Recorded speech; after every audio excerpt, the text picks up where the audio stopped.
Hello, welcome back to Zane. This week we're going to move on to one of the other P's, place. Place has to do with the distribution of getting stuff to our customers at the right time and in the right place. We talk about helping place helps us remove discrepancies, and that means that there are some things wrong with the situation that we need to right. And there are four basic ones that distribution channels help us do. One is removing the discrepancy of quantity. In the old days, back in Little House on the Prairie and before so many modern distribution channels were set up, there was often a discrepancy of quantity. The average family drinks 1 gallon to 1.5 gallons of milk a week, and the average cow produces 5 gallons of milk a day. This creates a huge discrepancy of quantity. So if you need milk, back in the days before grocery stores, you needed either have a cow or know someone who had a cow who would be willing to give you some of that milk or sell it to you. And because if you got the milk for one day, by the time you finished, even before you could finish that, the cow had made another 5 gallons. So that's one of the things that channels of distribution help us with. They help us get the right amount of things. Another discrepancy is assortment. When we make a meal, for instance, pancakes, we need a whole lot of different things to make that set of pancakes and to enjoy them.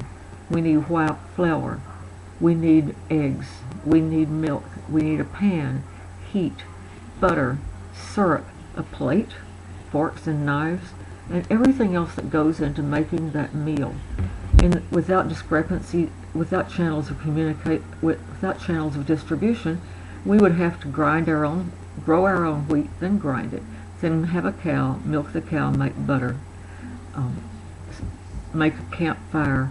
You can see where this gets complicated and how much channels of distribution can ease those up. Next, it's the temporal. Think of temporal, that's time. So just as the Christmas tree lot solution, getting things at the right place at the right time is critical. Sometimes it's because the product is so fragile.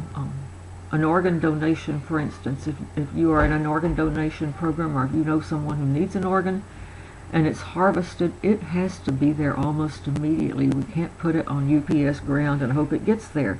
So the shipping method and the distribution method is going to be quite different. Somebody puts it in a cooler, loads it, packs it with ice, and flies it on the fastest plane they can possibly get to take care of this. Finally, spatial. Most of the Skittles that are consumed in the United States are made right here outside of Waco, and yet because we have channels of distribution, we can get them to customers in other parts of the country. If we didn't, we would be drowning in Skittles. So it's a good thing that they get distributed. Channels of distribution also manage to reduce contact. In other words, if we want to buy a TV, we can go to Best Buy or other stores and look at all the TVs that are available instead of having to go to Korea where they make Samsung, to Japan where they make Sony, to some of the other countries, including our own, where they make other TVs, and pick them out. We can go to one place and get them. The other thing we're going to be talking about this week is retail, which is sort of a place because it's a location. Retail used to be simply in a store or bartering, but it has really changed in large part because of technology. My guess is that most of you have purchased something online, which is a non-store retailing situation, or a vending machine, or at a party like Tupperware or Pampered Chef, or some of the other in-home parties. So we're going to be looking at that. And we're going to have our creative meeting. We have a new client. It's some people who have purchased Richland Mall, the local mall, which is located at the corner of Highway 6 340 and Waco Drive, or Highway 84. It has, when it opened in 1980, it was called the Richland Fashion Mall. It has had a few upgrades, but really very few differences since it opened. And so we have a new client coming in. He's asked us to give him some ideas about what he can do. He tells us money is no object, so we can go up. We do know that the mall is strong enough to hold another level or two, so he says he's willing to pay almost anything. Do a quick SWOT analysis in your mind. What are the mall's strengths and weaknesses?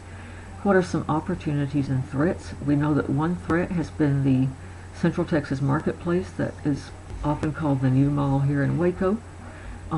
Is pretty competitive. In fact, it's taken a whole lot of the business away from Richland Mall. So look at some ideas. I've posted links to Mall of America in Minnesota, which is one of the biggest malls in the world and is actually a vacation destination for millions of people every year. Go to that. I'm not sure that we would be able to do something like that, but this is a time that no idea is too crazy to consider and a chance to have a little fun. So tell us how would you retarget the markets? Who would be good targets for a revamped mall? Would you try to make it a destination mall focusing on entertainment? Would you try to bring in boutiques and kiosks? Or would you clear it out and remove some of the kiosks that have come in and made the mall so cluttered looking? So have fun with it. I think you'll have a good time. I know some interns in the other departments have really had some fun with this. If you haven't been to Richland Mall, at least take a look at the link on the map on the website and then see what we can do. Have fun. Talk to you later. Bye.